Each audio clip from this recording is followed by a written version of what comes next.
देखो आपसे कह रहा है वृत्ताकार धारावाही वृत्ताकार लूप अथवा कुंडली के केंद्र पर चुंबकीय क्षेत्र। तो एक माना एक वृत्ताकार धारावाही लूप है,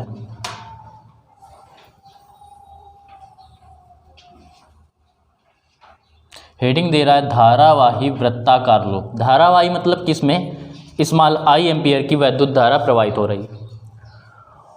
वृत्ताकार धारावाही लूप है, वृत्ताकार है, ये वृत्ताकार हो गया। इसके केंद्र पर आपको निकालना है चुंबकीय क्षेत्र की तीव्रता इस लूप के कारण। तो देखो कैसे करेंगे, ध्यान समझो। तो माना एक वृत्ताकार धारावाही लूप, ठीक है, जिसमें स्मॉल आई एम्पियर की वैद्युत धारा प्रवाहित हो रही है। कह रहा है हमें इसके केंद्र पर चुंबकीय क्षेत्र की तीव्रता ज्ञात करनी है, ठीक है। आपको जो थ्योरी है वो आपको साइड में दिख जाएगी, इसमें आपको हम केवल कॉन्सेप्ट बताएंगे और डेरिवेशन बताएंगे। तो देखो हमने क्या किया कि एक वृत्ताकार लूप है, इसमें स्मॉल आई एम्पियर की वैद्युत धारा प्रवाहित हो रही है। इसकी त्रिज्या हमने मान ली कि माना वृत्ताकार लूप की जो त्रिज्या है वो स्मॉल ए है। अब इसके केंद्र पर चुंबकीय क्षेत्र की तीव्रता ज्ञात करनी है। तो देखो कैसे ज्ञात करेंगे। सबसे पहले हमने मान लिया कि एक माना है क्या है कि एक अल्प, ये एक छोटा सा हमने मान लिया कि एक लघु अवयव है ए बी। ये ए बी एक लघु अवयव हो गया, क्योंकि बायो-सेवर्ट के नियम के अनुसार आपने पढ़ा है कि लघु अवयव के कारण जो चुंबकीय क्षेत्र की तीव्रता होती है। अब देखो इसकी जो लंबाई हमने मान ली वो मान ली डी एल, लघु अवयव की लंबाई ये हो गई, ठीक है। ये आपकी इसकी ऐसे हो गई धारा, तो धारा की दिशा जो होती है इस पर खींची गई स्पर्श रेखा, तो ये ऐसे हो जाएगी, इसकी डायरेक्शन ये हो गई लघु अवयव। अब देखो निकालेंगे इस लघु अवयव के कारण, तो लिखेंगे बायो-सेवर्ट के नियमानुसार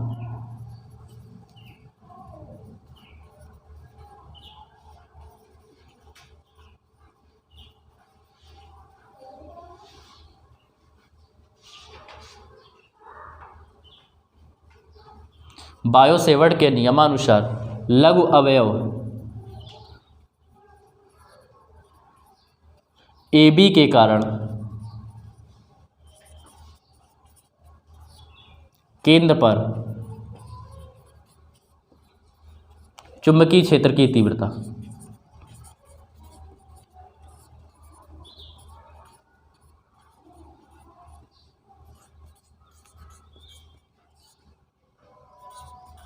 डी बी निकालेंगे। बायो-सेवर्ट के नियम के अनुसार आपने पढ़ा है mu naught upon 4 pi I D L sine theta upon R square, R दे रहा है दूरी ए। अब यहाँ पे बात आती है थीटा की कि थीटा क्या लेंगे। तो ये देखेंगे ये त्रिज्या और ये जो स्पर्श रेखा है जो त्रिज्या के अनुदिश वो बनाती है इस पर 90 अंश का कोण सदैव। तो ये जो थीटा लेंगे यहाँ पे वो लेंगे 90 डिग्री, और साइन 90 का मान आपको पता है होता है 1। तो डी बी जो आएगा वो बराबर आ जाएगा mu naught upon 4 pi I D L, इसका मान 1 अपॉन ए स्क्वायर। ये हो गया, ये आ गया इस लघु अवयव के कारण। आपको निकालना है इस पूरे वृत्ताकार लूप के कारण बिंदु केंद्र पर चुंबकीय क्षेत्र की तीव्रता। तो निकालेंगे संपूर्ण, अतः संपूर्ण वृत्ताकार लूप के कारण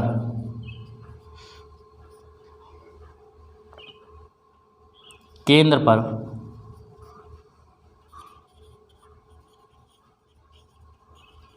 चुंबकीय क्षेत्र की तीव्रता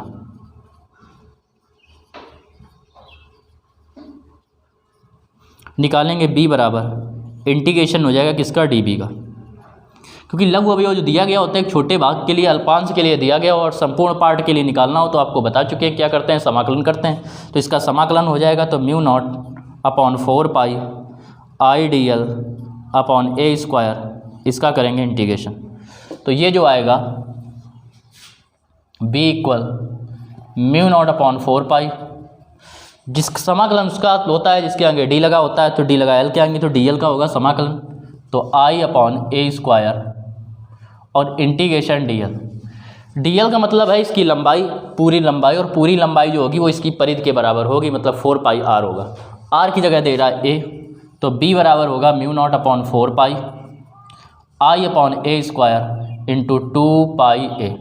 एक कैंसिल हो गया तो b बराबर आएगा mu naught upon 4 pi i upon a into 2 पाई, या तो आप ये लिख सकते हैं 2 पाई a, यहाँ पे 2 पाई इंटू आई, या क्या कीजिए, इससे 2 पाई से इसको कैंसिल कर दिए तो b बराबर हो जाएगा μ0/2 I/a।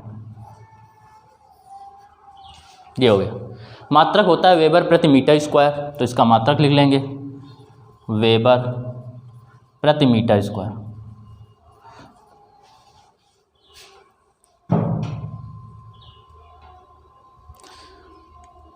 फिर से इसको एक बार देख लीजिए।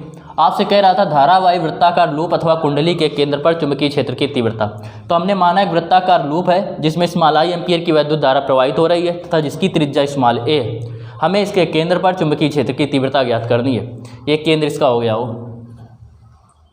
अब क्या करेंगे कि इसके लिए हम लोग मानेंगे कि माना एक लघु अवयव, इस वृत्ताकार लूप का एक लघु अवयव AB है जिसकी लंबाई dl है।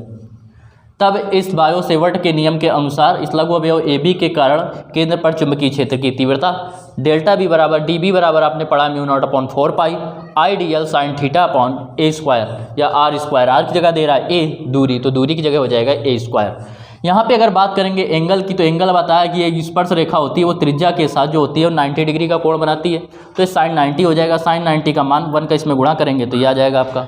अब निकालेंगे अतः संपूर्ण वृत्ताकार लूप के कारण केंद्र पर चुंबकीय क्षेत्र की तीव्रता। छोटे पार्ट के लिए दिया गया और संपूर्ण पार्ट के लिए निकालना हो तो आप क्या करते हैं, इसका समाकलन कर देते हैं। तो इसका हम समाकलन करेंगे, पूरे का समाकलन होगा केवल dl का, तो dl का समाकलन करेंगे। dl का मतलब इसकी लंबाई, और इसकी लंबाई जो होगी वो परिधि के बराबर होगी।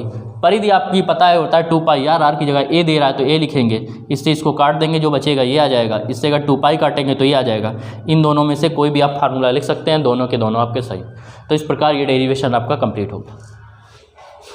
देखो हेडिंग है, आपने पढ़ा था बायो सेवर्ट का नियम, किसी धारावाही चालक के कारण उत्पन्न चुंबकीय क्षेत्र, किसी धारावाही चालक तार के कारण उत्पन्न चुंबकीय क्षेत्र।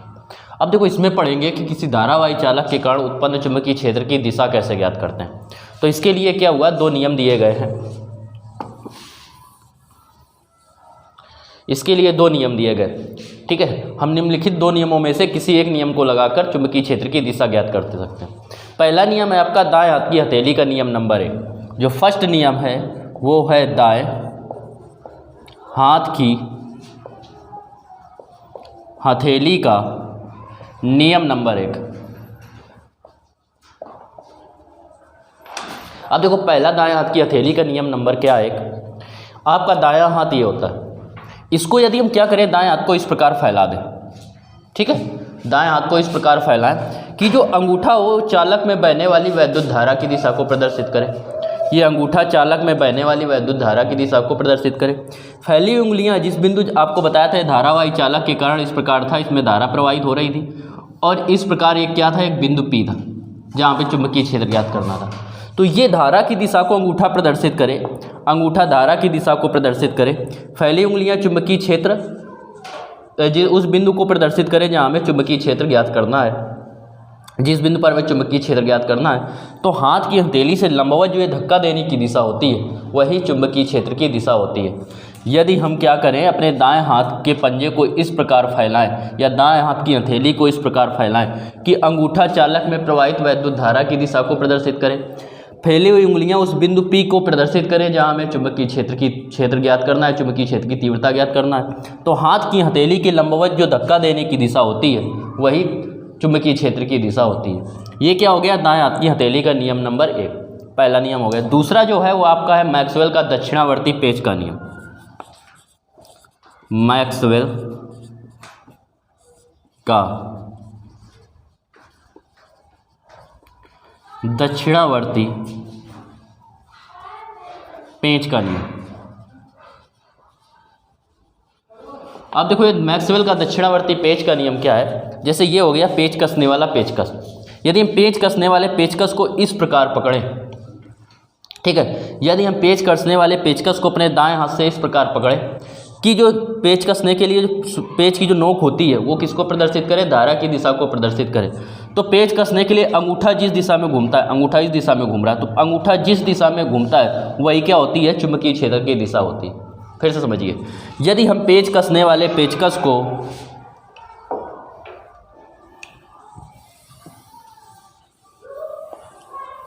कह रहा है, यदि हम पेच कसने वाले पेचकस को क्या करें, दक्षिणी दक्षिणावर्ती पेच का नियम। तो यदि हम पेच कसने वाले पेचकस को इस प्रकार पकड़ें कि पेचकस की नोक या पेच की नोक, दाएं हाथ से इस प्रकार पकड़ें कि पेच की नोक जो हो या पेचकस की नोक जो हो या पेच की नोक क्या करें, चुंबकीय वैद्युत धारा की दिशा को प्रदर्शित करें। तो अंगूठा जिस दिशा में पेच कसने के लिए घूमता है, अंगूठा जिस दिशा में पेच कसने के लिए घूमता है वही उसकी चुंबकीय क्षेत्र की दिशा होती है। ये हो गया मैक्सवेल का दक्षिणावर्ती पेच का नियम। इन दोनों नियमों की सहायता से आप क्या कर सकते हैं, चुंबकीय क्षेत्र की दिशा ज्ञात कर सकते हैं। देखो हेडिंग आपकी अगली दे रहा है वृत्ताकार धारावाही कुंडली के अक्ष के अनुदिश चुंबकीय क्षेत्र। तो वृत्ताकार धारावाही कुंडली के अक्ष के अनुदिश चुंबकीय क्षेत्र कह रहा है। तो माना एक वृत्ताकार कुंडली है, माना एक वृत्ताकार कुंडली, एक ये हो गई आपकी क्या, वृत्ताकार कुंडली हो गई।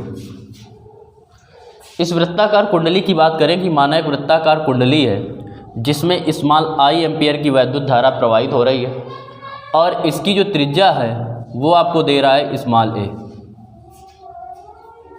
इसकी त्रिज्या स्मॉल ए। माना एक वृत्ताकार कुंडली जिसमें स्मॉल आई एम्पियर की वैद्युत धारा है प्रवाहित हो रही है जिसकी त्रिज्या स्मॉल ए है। हमें इसके अक्ष पर, इसके अक्ष पर माना इसके केंद्र से x मीटर की दूरी पर एक बिंदु P है जहां हमें चुंबकीय क्षेत्र की तीव्रता ज्ञात करनी है। माना एक वृत्ताकार कुंडली जिसकी त्रिज्या स्मॉल a है, इसके केंद्र से स्मॉल x मीटर की दूरी पर एक बिंदु P है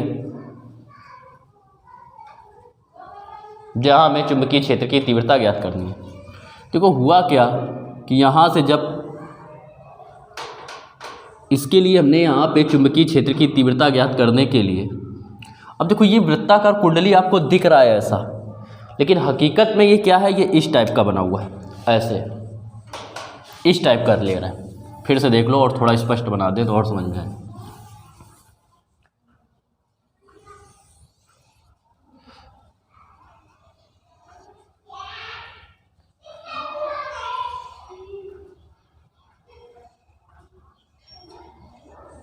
तो ये इस टाइप का है, ऐसे सर्कल, और ये ऐसे सर्कल है और इसके सामने ऐसे पॉइंट है, ये ऐसे पॉइंट है इसके सामने, इस टाइप का दे रहा है।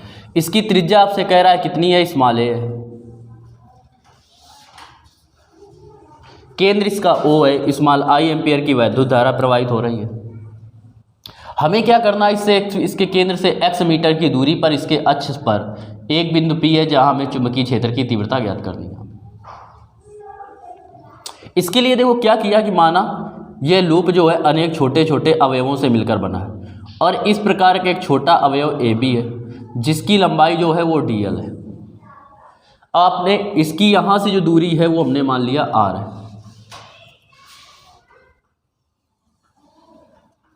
यहाँ बिंदु P से जो दूरी है वो स्मॉल r है। अब निकालेंगे अतः लघु अवयव, तो बायो सेवर्ट के नियमानुसार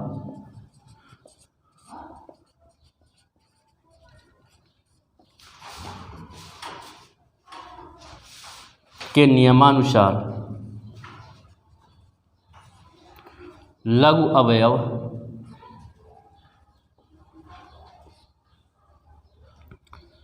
AB के कारण बिंदु P पर चुंबकीय क्षेत्र,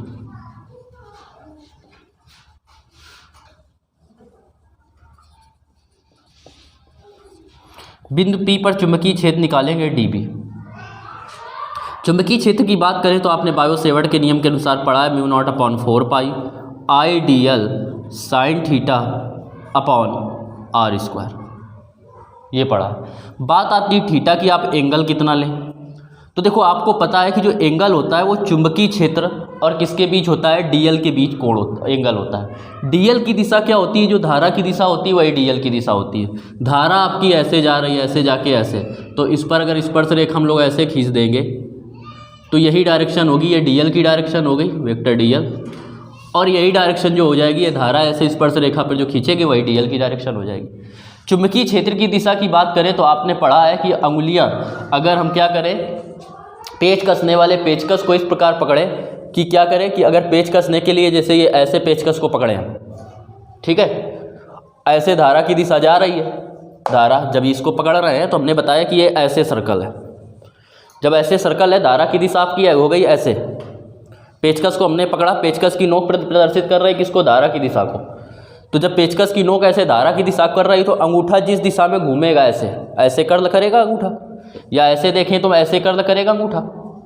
तो अंगूठा जिस दिशा में डायरेक्शन में घूमेगा वही क्या होगी, चुंबकीय क्षेत्र की दिशा। तो ऐसे पकड़ा, ऐसे घूमेगा अंगूठा, तो चुंबकीय क्षेत्र की दिशा कैसे हो जाएगी, ये हो जाएगी चुंबकीय क्षेत्र की दिशा, DL DB,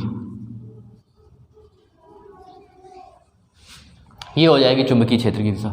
ये जो होता है ये इसके साथ जो बनाएगा ये 90 डिग्री का कोण बनाएगा पूरा। ये जो होता है ये आपको पता है कि जब स्पर्श रेखा खींचते हैं तो ये होती है 90 डिग्री का एंगल, तो ये आ जाएगा आपका साइन थीटा की जगह ये हो जाएगा 90 डिग्री। तो DB का मान जो आएगा वो बराबर आएगा μ0/4 पाई I DL, साइन 90 का मान 1 का इसमें गुणा करेंगे r², इतने न्यूटन प्रति एम्पियर मीटर।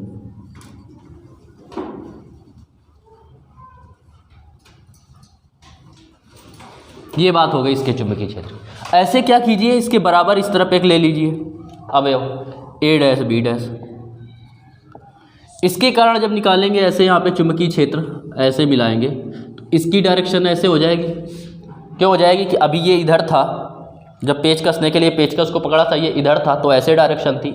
अब जब ऐसे हो जाएगा, ऐसे घुमाएंगे तो डायरेक्शन इधर होगी, ये हो गई चुंबकीय क्षेत्र की दिशा, ये हो गई। अब देखो क्या करते हैं, ये क्या होगा, ये इस वाले के साथ 90 डिग्री का कोण बनाएगा, ऐसे ये 90 का होगा, इस वाले के साथ, इसके साथ ये वाला, इसके साथ ये वाला, ये अगर एंगल, अब देखो इसको हम ऐसे डिवाइड कर दे दो घटकों में, ऐसे इस वाले पे लंब खींच दिया। अब देखो अगर ये वाला एंगल हम लोग मान ले थीटा, ये वाला मान लिया थीटा, ये वाला जब थीटा तो दोनों अवयव सेम बना रहे हैं तो ये भी हो जाएगा थीटा। अब देखो ध्यान से समझो, ये पूरा दे रहा है 90, पूरा दे रहा है 90 में से ये 2 थीटा, ये अगर हमें ज्ञात करना है तो ये 2 थीटा घटा दें तो ये वाला जो बचेगा ये पूरा है 90 में ये थीटा और थीटा 2 थीटा हो गया, घट गया, तो ये बचेगा 90 माइनस 2 थीटा, ये हो गया। ऐसे इस तरफ बात करें तो ये वाला पूरा 90 है, इसमें थीटा थीटा घट जाएगा तो ये आ जाएगा 90 माइनस 2 थीटा, ये हो गई। इस वाले की बात करें, ये पूरा आपको दिख रहा है 90, ये जो पूरा 90 है तो 90 में ये पूरे का योग होगा 90 में से ये घटा दीजिए, 90 में से जब ये तीनों घटाएंगे तो ये घटाएंगे माइनस थीटा, इसको घटाएंगे माइनस 90, माइनस पहले से प्लस के 2 थीटा, जब घटाएंगे तो ये आ जाएगा 90 से 90 कैंसिल, 2 थीटा में थीटा जाएगा, बचेगा थीटा, तो ये वाला भी आ गया थीटा। फिर से समझिए, ये पूरा जो है वो है 90 आपको दिख रहा है, 90 में ये दोनों घटा दिए तो बचेगा ये थीटा। ऐसे ये पूरा आपको दिख रहा है, ये वाला पूरा यहाँ से यहाँ तक पूरा 90 है, 90 में दोनों घटाएंगे तो ये भी आ जाएगा थीटा। यहाँ तक बात क्लियर हुई? अब देखो समझो, अब बात करें यहाँ पे इस पॉइंट की, तो इस पॉइंट को हम एक अलग फिगर में दिखा रहे हैं आपको इस प्रकार। ये पॉइंट है आपका P, ये ऐसे हो गए, इसके चुंबकीय क्षेत्र ये हो गया एक dB, एक ये हो गया dB।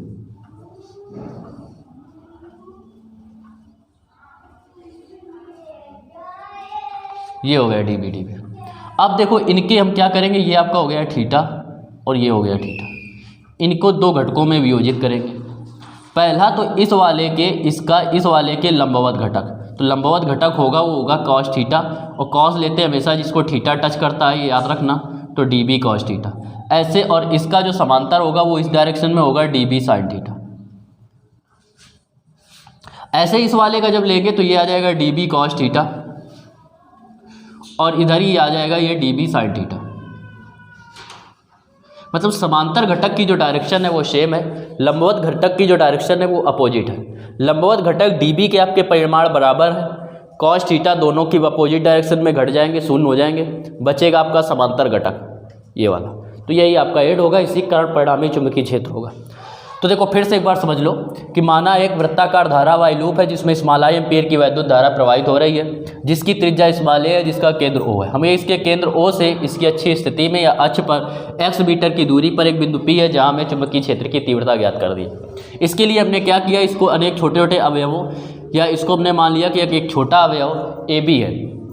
ए बी के कारण बिंदु P पर बायो-सेवर्ट के नियम के अनुसार चुंबकीय क्षेत्र की तीव्रता आपने ये निकाल ली। इसके बाद क्या किया, ये निकालने के बाद इसकी डायरेक्शन बताई, तो इसको बताया कि जो डीएल होगा इसकी जो डायरेक्शन होगी वो धारा की दिशा होगी। तो यहाँ पे धारा ऐसे जा रही है तो इसकी स्पर्श रेखा खींची गई डायरेक्शन ये होगी। इसके कारण आपको बताया कर्ल करके कि चुंबकीय क्षेत्र किस प्रकार होगा। ठीक है, ये फिगर आपको समझ में आ गया होगा। अब देखो क्या किया, ये आपको समझ में आ गया। अपोजिट हमने क्या किया, बिंदु P पर dB को दो घटकों में वियोजित करने पर, तो बिंदु P पर चुंबकीय क्षेत्र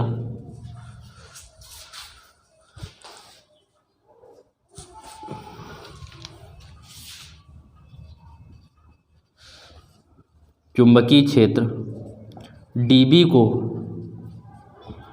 समांतर तथा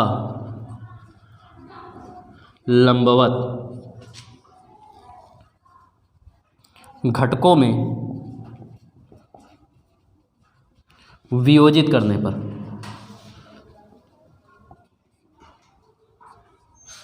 अब देखो जो समांतर घटक होंगे, लंबवत घटक,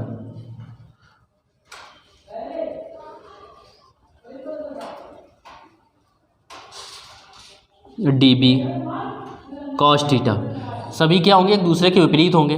तो dB cos थीटा परिमाण में समान, किंतु विपरीत दिशाओं के होने के कारण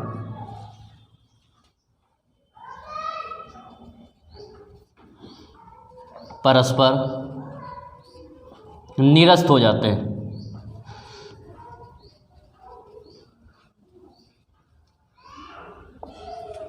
जबकि इसके बाद इधर नोट करेंगे, फिगर पहले बना लेंगे इसको लिखने से पहले। जबकि समांतर घटक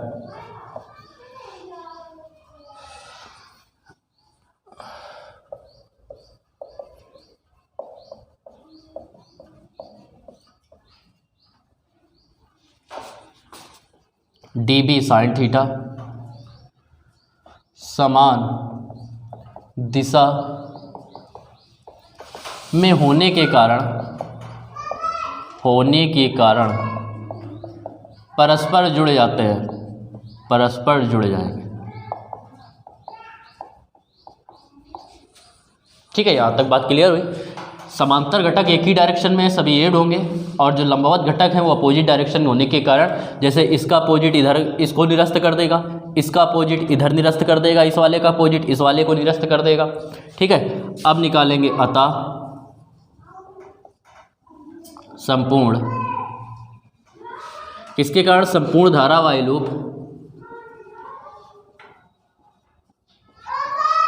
के कारण, संपूर्ण धारावाही लूप के कारण, तो निकालेंगे अतः संपूर्ण धारावाही लूप के कारण बिंदु P पर चुंबकीय क्षेत्र B बराबर क्या हो जाएगा, इंटीग्रेशन इस साइन वाले सभी अवयव जुड़ जाएंगे तो हो जाएगा dB साइन थीटा। B बराबर dB की वैल्यू रखेंगे आप, तो dB बराबर दे रहा है mu naught upon 4 pi I dl upon R square. यहाँ से देखो साइन थीटा का मान निकालिए, साइन थीटा का निकालेंगे, साइन थीटा बराबर होता है लंब बटे कर्ण, लंब दे रहा है एक, कर्ण दे रहा है आर, तो हो जाएगा a अपॉन आर। तो ये हो जाएगा mu naught upon 4 pi, integration लगा हुआ है, आई साइन थीटा का मान I upon R square, sine theta का आया a अपॉन आर, इंटीग्रेशन करेंगे किसका, dl का। ठीक है, तो ये आप लोग नोट कर लीजिए, इसको हम रब किए दे रहे हैं, फिगर भी रब किए दे रहे हैं। अब देखो इसको जब सॉल्व करेंगे आप तो ये जो आएगा ये आ गया B equal mu naught upon 4 pi I a upon R cube DL की बात करें तो जो वलय था जो आपका ये, इसकी ये संपूर्ण लंबाई होगी। संपूर्ण लंबाई का मतलब परिधि, और परिधि का फार्मूला होता है 2 पाई आर की जगह इसमें दे रहा था, यहाँ पे आपको बताया था फिगर में A है, तो त्रिज्या हो गई आपकी A। ये हो जाएगा B equal mu naught upon 4 पाई, 2 से इसको काटेंगे तो 2 से जब इसको काटेंगे तो 2 बार जाएगा, पाई कैंसिल हो गया, ये आ जाएगा आई ए स्क्वायर अपॉन आर क्यूब, इतने न्यूटन प्रति एम्पियर मीटर। अब देखो समझो, इस प्रकार का ये वलय था, ऐसे आपने पॉइंट लिया था, ये आपको बताया गया था R, ये था X, ये था A। अब यहाँ से अगर आप R का मान निकालेंगे कर्ण, तो कर्ण बराबर होता है लंब का स्क्वायर आधार का स्क्वायर, मतलब R बराबर होगा √A square plus x square, या इसी को लिख सकते हैं A square plus x square की पावर 1/2। R का मान रख दीजिए तो B बराबर म्यू नॉट अपॉन 2 आई ए स्क्वायर, R की जगह रखेंगे A square plus x square की पावर 1/2, ऊपर 3 का गुणा करेंगे तो आ जाएगा यहाँ पे 3/2, इतने न्यूटन प्रति एम्पियर मीटर।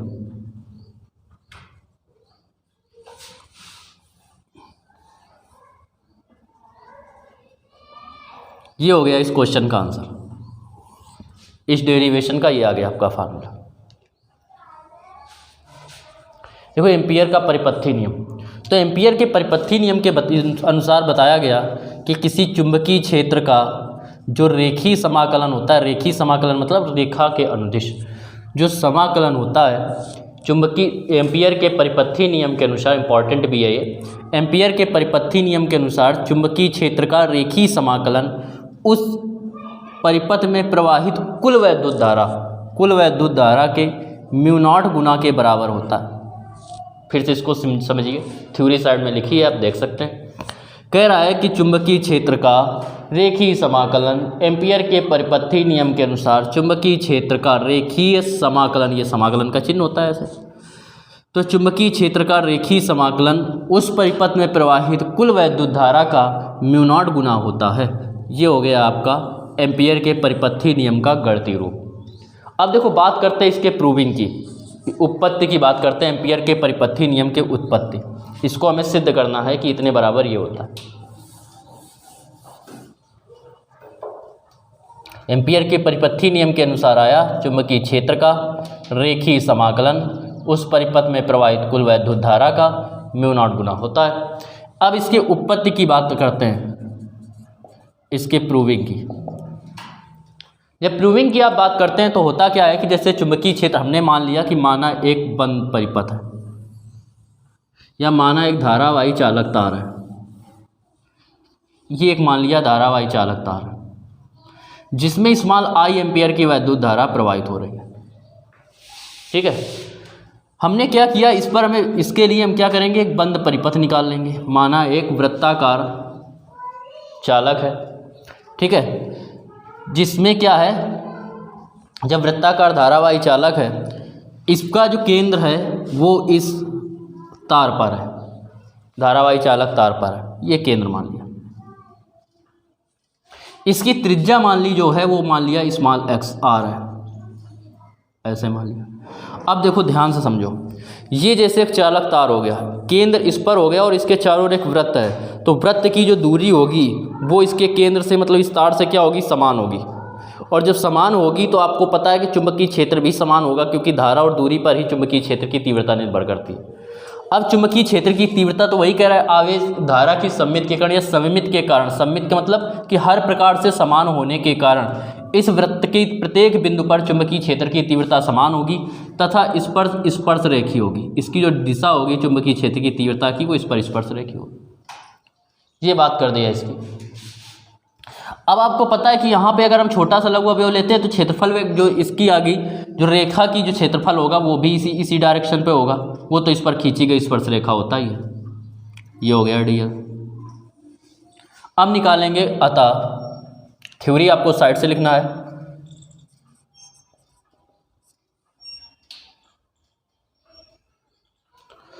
अतः चुंबकीय क्षेत्र का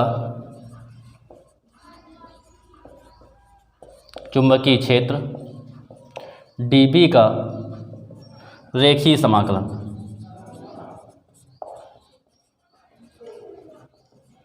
इसका जब रेखीय समाकलन निकालेंगे तो क्लोज इंटीग्रेशन, क्लोज मतलब ये बंद पास है, परिपथ है, वेक्टर d डॉट dl। आपको वेक्टर विश्लेषण में फर्स्ट ईयर में पढ़ाया गया है कि जब डॉट हटता है, वेक्टर हटता है तो आता है cos थीटा, तो आ जाएगा b d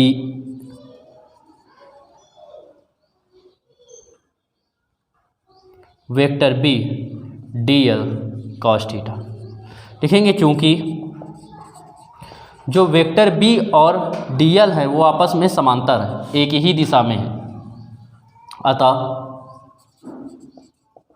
थीटा इक्वल हो जाएगा 0। तब close integration vector b dot dl बराबर आ जाएगा close integration b dl cos 0।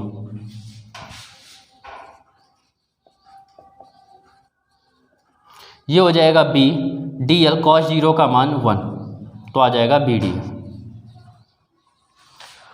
अब देखो वृत्त के कारण आपको पहले डेरिवेशन करवा चुके हैं कि इसके कारण जो वृत्त के कारण जो होता है चुंबकीय क्षेत्र की तीव्रता केंद्र पर वो होती है μ0/2 पाई I/r।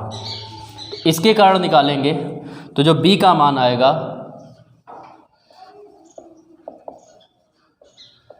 b की वैल्यू रखेंगे तो आएगा μ0/2 पाई I/r।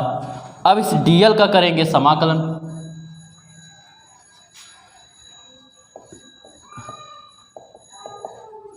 बराबर जो आएगा वो आ जाएगा μ0/2 पाई I/r, और dl का मान रखेंगे तो आएगा 2 पाई r। r की जगह रखेंगे इसकी त्रिज्या, ये दे रहा है 2 पाई r से 2 पाई r कैंसिल हो गया, ये आ गया वेक्टर b डॉट dl बराबर μ0I।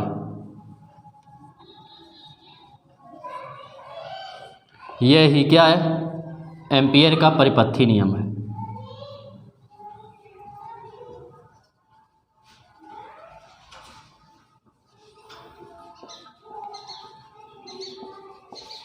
तो इस प्रकार आपने एम्पियर के परिपथी नियम का पूरा डेरिवेशन आपने कंप्लीट किया। तो देखो एक बार फिर से समझ लीजिए एम्पियर का परिपथी नियम। एम्पियर के परिपथी नियम के अनुसार चुंबकीय क्षेत्र का जो रेखीय समाकलन होता है वो उस पर प्रवाहित कुल वैद्युत धारा का μ0 गुना होता है। उत्पत्ति की बात करें तो हमने मान लिया कि माना एक लंबा चालक तार है जिसमें I एम्पियर की वैद्युत धारा प्रवाहित हो रही है। इसके लिए हम क्या करते हैं, चुंबकीय क्षेत्र की तीव्रता ज्ञात करने के लिए हम क्या करते हैं, इसके चारों एक ऐसा वृत्त की परिकल्पना करते हैं जिसकी त्रिज्या r और जिसका केंद्र इस धारावाही चालक तार पर, ठीक है।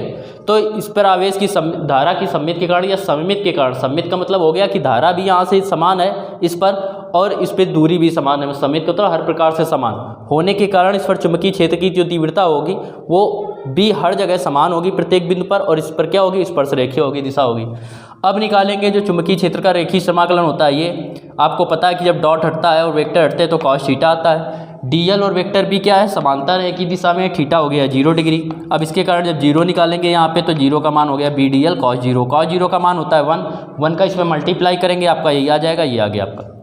इसके बाद देखो निकालेंगे जब b का मान, तो b का मान किसी धारावाही चालक तार के कारण किसी बिंदु पर, किसी धारावाही चालक तार के कारण किसी बिंदु पर, केंद्र पे उसमें बताया था वो गलत है, किसी धारावाही चालक तार के कारण किसी बिंदु पर चुंबकीय क्षेत्र की तीव्रता का ये फार्मूला होता है, ये μ0/2 पाई I/r। फिर dl का समाकलन करेंगे, dl का समाकलन हो गया 2 पाई r, 2 पाई r से 2 पाई r कट गया, आपका ये आंसर आ गया। यही क्या है, एम्पियर का परिपथी नियम। देखो समझो एम्पियर के परिपथी नियम के अनुप्रयोग। एम्पियर के परिपथी नियम के अनुप्रयोग की बात करें अगर, तो देखो अब सबसे पहले हेडिंग आपसे दे रहा है कि अनंत लंबाई के सीधे धारावाही तार के कारण चुंबकीय क्षेत्र। तो अनंत लंबाई का एक सीधा धारावाही चालक तार दे रहा है, ठीक है, जिसमें I एम्पियर की वैद्युत धारा प्रवाहित हो रही है। इससे क्या कह रहा है, इससे कुछ दूरी पर एक बिंदु P स्थित है, r मीटर की दूरी पर, जहां हमें चुंबकीय क्षेत्र की तीव्रता ज्ञात करनी है। इसके लिए देखो हमने क्या किया है, यहाँ पे चुंबकीय क्षेत्र की तीव्रता ज्ञात करने के लिए हम इसके चारों ओर एक ऐसे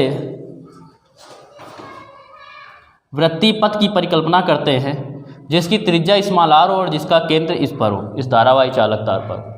इस प्रकार एक वृत्तीय पथ की परिकल्पना करते हैं। ये इस प्रकार है सर्कुलर, जैसे ये हो गया आपका तार, ऐसे, और ये इस प्रकार से सर्कल है इसके चारों ओर।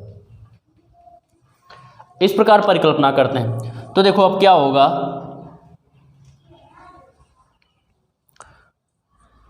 एम्पियर के परिपथी नियम के, अब देखो यहाँ पे जो चुंबकीय क्षेत्र की तीव्रता होगी वो जो समान होगी और इस पर स्पर्श रेखी होगी। अब निकालने के लिए देखो एम्पियर के परिपथी नियम के अनुसार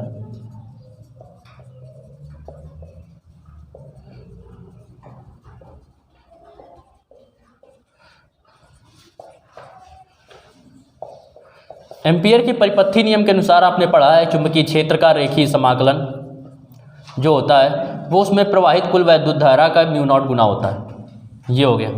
अब देखो ये जब डॉट हटाएंगे, ये है आपका इसी में डायरेक्शन में, सेम डायरेक्शन पे आपका हो गया डीएल, तो जो होगा ये बी डीएल, जब डॉट और वेक्टर हटता है तो आता है कॉस थीटा बराबर म्यू नॉट आई। लिखेंगे चूंकि वेक्टर बी पैरेलल है मतलब समांतर है डीएल के, अतः थीटा इक्वल 0 के, अर्थात close integration B dl cos यहाँ पे रखेंगे 0 बराबर म्यू नॉट आई। कॉस 0 का मान 1 होता है तो close integration B dl into 1 बराबर म्यू नॉट आई के, B close integration dl equal हो जाएगा म्यू नॉट आई। इसका समाकलन करेंगे, डीएल का डीएल मतलब हो गई इसकी संपूर्ण पार्ट की लंबाई, ये छोटा सा भाग लिया है, संपूर्ण पार्ट की लंबाई होती है 2 पाई आर, तो ये हो जाएगा B into 2 pi R equal mu naught. यहाँ से आप बी का मान निकालेंगे तो बी बराबर जो आएगा वो बराबर आएगा म्यू नॉट अपॉन 2 पाई को लिख दीजिए इसके नीचे और आई अपॉन आर को लिख दीजिए इस आई के नीचे आर, तो ये आ गया mu naught upon 2 pi I upon R, मात्रक वही एम्पियर न्यूटन प्रति एम्पियर मीटर।